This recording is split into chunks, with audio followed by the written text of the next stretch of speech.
Hello friends, welcome to Nasykitchen. இன்றைக்கி என்னோடய அன்பு கணவரோட ஸ்பெஷல் எந்த சார்ஸும் யூஸ் பண்ணாமல் சிக்கன் மக்ரோனியை எப்படி சார்ஸியாக செய்யுதுன்னு பார்ப்போம்.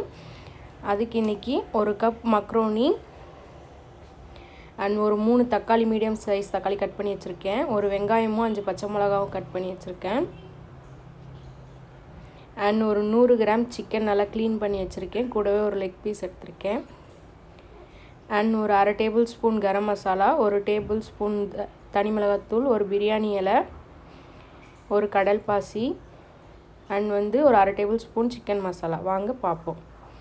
அடுப்பில் குக்கர் வச்சுட்டு ஒரு 3 டேபிள் ஸ்பூன் எண்ணெய் ஊற்றிக்கோங்க. எண்ணெய் சூடானதும் பிரியாணி இலை, கடல்பாசி ஆட் பண்ணிக்கோங்க. நெக்ஸ்ட்டு வெங்காயமும் பச்சை மிளகா ஆட் பண்ணிக்கோங்க. கொஞ்சோண்டு இஞ்சி பூண்டு பேஸ்ட்டு லைட்டாக ஆட் பண்ணிக்கோங்க. நெக்ஸ்ட்டு நம்ம கட் பண்ணி வச்சுருக்க தக்காளி ஆட் பண்ணிக்கோங்க.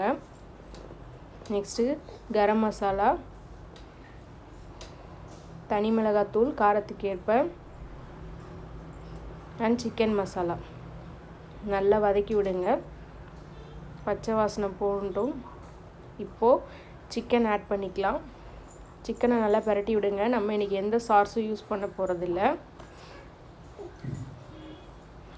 தேவைக்கேற்ப சால்ட் ஆட் பண்ணிப்போம் இப்போவே. அண்ட் கொஞ்சம் பெப்பர் பவுடர் ஆட் பண்ணிக்கோங்க. நெக்ஸ்ட்டு மக்ரோனி ஆட் பண்ணி நல்லா சிக்கனோட மிக்ஸ் பண்ணி விடுங்க.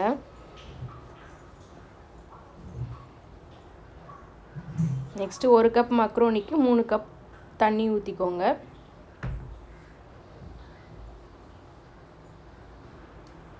இது ஒரு கொதி வந்துருச்சு. இப்போ சால்ட்டு பார்த்துட்டு குக்கரை மூடி ஒரு 4 விசில் விடலாம். இப்போது ஏர் போயிடுச்சு. ஓப்பன் பண்ணி பார்க்கலாம். பாருங்கள், சூப்பராக நல்ல சார்ஸியாக வந்திருக்கு. சிக்கனும் நல்லா வெந்திருக்கு. வாங்க சாப்பிட்லாம். இந்த வீடியோ உங்களுக்கு பிடிச்சிருந்தா லைக் பண்ணுங்கள், ஷேர் பண்ணுங்கள், மறக்காமல் சேனலை சப்ஸ்கிரைப் பண்ணுங்கள். தேங்க்யூ.